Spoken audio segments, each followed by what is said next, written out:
হরে কৃষ্ণ। আশা করি সবাই ভালো আছেন। আজ হবিগঞ্জ ইস্কন মন্দিরে গিয়েছিলাম। তো কখনো পরিকল্পনা করিনি আজ হবিগঞ্জ ইস্কন মন্দিরে যাব। জরুরি একটা কাজে হবিগঞ্জ গিয়েছিলাম আমি এবং আমার মামাতো ভাই। তখন মামাতো ভাই বললো হবিগঞ্জ একটা মন্দির আছে, সেখানে অনেক মানুষ যায়, অনেক সুন্দর ভিডিও করে মন্দিরের। তো এই মন্দিরটা তুই কি চিনিস? আমি বললাম চিনি না, তো যাব। আমরা কাজ সেরে তারপর যাব সেখানে। তারপর কাজ সেরে হবিগঞ্জ ইস্কন মন্দিরে আসলাম। তখন এসে দেখি অনেক সুন্দর মন্দির, অনেক মানুষও আসে। তো আমরা গিয়েছিলাম দুপুর 12:30 নাগাদ। মন্দিরটা দেখতে অনেক সুন্দর, সত্যি অনেক সুন্দর। আমার কাছে অনেক ভালো লেগেছে। আমার দেখা ফার্স্ট এই মন্দির আমার কাছে এতটা ভালো লেগেছে। মন্দিরের চারপাশটা অনেক সুন্দর, ঘুরে ঘুরে দেখেছিলাম, অনেক সুন্দর, ভালো লেগেছে মন্দিরটা। তাই ভাবলাম যে আপনাদেরও একটু দেখাই সে মন্দিরটা, এর জন্য ভিডিওটা করা, যেন ভাই বন্ধু সবাই দেখতে পারেন আর আমাদের হবিগঞ্জের এই ইস্কন মন্দিরটা দর্শন করতে পারেন। আমি অনেক জায়গায় মন্দিরে গিয়েছি, বাট এরকম মন্দির দেখিনি।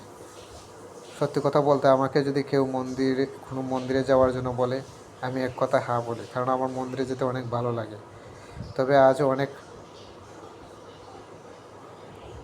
সৌভাগ্য মনে হচ্ছে যে এরকম একটি মন্দির দেখতে পেয়েছি, দর্শন করতে পেরেছি। আর আমার বাড়ি হবিগঞ্জ জেলা, নবীগঞ্জ থানা।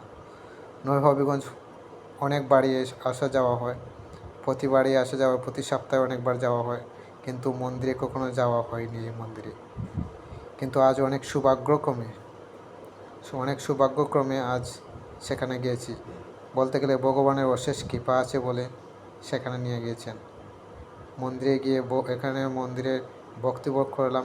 এখানে ভগবান শিবের মূর্তি ছিল। শিব মন্দিরে ভক্তি করলাম, ভক্তি করে সেখানে আবার চারপাশটা ঘুরলাম, ঘুরে ঘুরে দেখলাম সেই মন্দিরগুলো। আর মন্দিরের প্রত্যেকটা আর্ট যে সুন্দর হয়েছে তা অতি চমৎকার। এত সুন্দর নির্মাণ মানুষের তৈরি, তা দেখতে অনেক চমৎকার। সত্যি আমার কাছে অসাধারণ লেগেছে। আমি অনেকবার বলতাম মায়াপুরের মন্দিরগুলো অনেক সুন্দর, যাব একবার।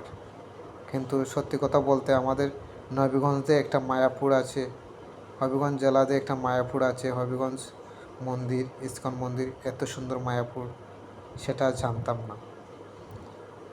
সত্যি অনেক ভালো লেগেছিল। তবে ভিডিওটা আমি 2 পার্টে করেছি।